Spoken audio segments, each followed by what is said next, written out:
Hi everyone, welcome back to the Transfer Phenomena class. This time, I will briefly introduce you to the basic concept of mass transfer.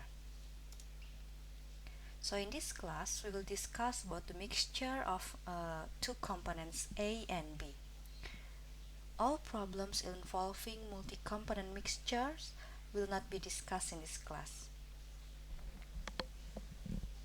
Okay, so to begin with, we have to know that the concentration of a compound can be expressed as the mass concentration and the molar concentration. The mass concentration of I, component I, it can be A or B, can be expressed by the mass of I divided the mixture volume. In the molar concentration form, the molar concentration of compound I can be described as the mole of I divided by the mixture volume.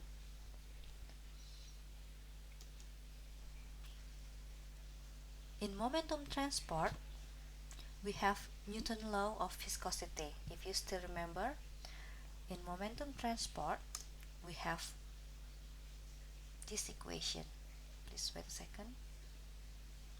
Okay, in momentum transport, we have tau xy equal to minus mu dvy per dx.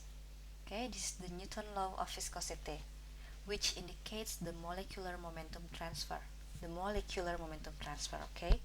And in the heat transport, we have Fourier law. Fourier law basically says that Q equal to minus K dt over dx. The Fourier law indicates the molecular heat transfer, and if you look closely, the structure of this law is similar. For the mass transport, we have what we call as a Fick's law. Okay, so the Fick's law basically looks like this. Ja, the flux of mass of A, equal to minus dAb. D is the diffusivity, so dAb means the diffusivity of compound A in the mixture of AB.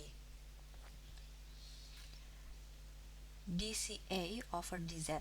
Okay, so basically the proportion is similar to the previous law that we have. Okay, so the structure is similar. We have constant.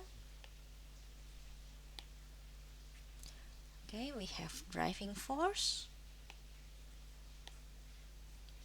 and we have the distance to be traveled. Okay, so the Fick's law indicates the molecular mass transfer. Okay, so the mass transfer in the molecular form. Now, the mass can be transferred not only in the molecular way, but also due to the flow or movement of the fluid as well.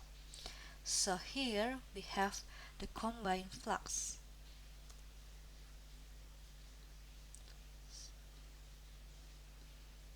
Okay, so here we have the combined flux.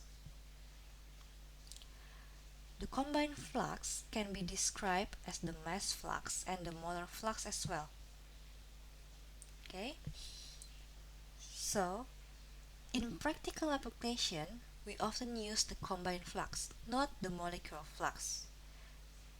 So to solve the mass transfer problem, we have to know the correlation between Ja and Na, between the molecular flux and the combined flux. Here we have the correlation of the molecular flux and the combined flux. We have Na equal to Ja plus Xa times Na plus Nb. This is in the form of molar concentration. In the form of mass concentration, we have this equation describe the correlation of Ja and Na. To use this equation, to use this correlation, we have to know the relationship between Na and Nb. How the compound A move relative to the movement of compound B.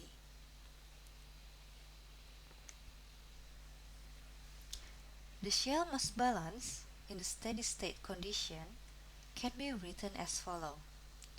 The rate of mass of A in minus the rate of mass of A out plus the rate of production of mass of A by homogeneous reaction equal to 0. We will look about the homogeneous reaction and about the heterogeneous reaction in the following section. Okay? Just like before, we will need boundary condition to solve the shell balance, and for the mass transport, this is the common boundary conditions. First, we know the concentration at the surface. Second, we know the flux of mass, the mass flux at the surface.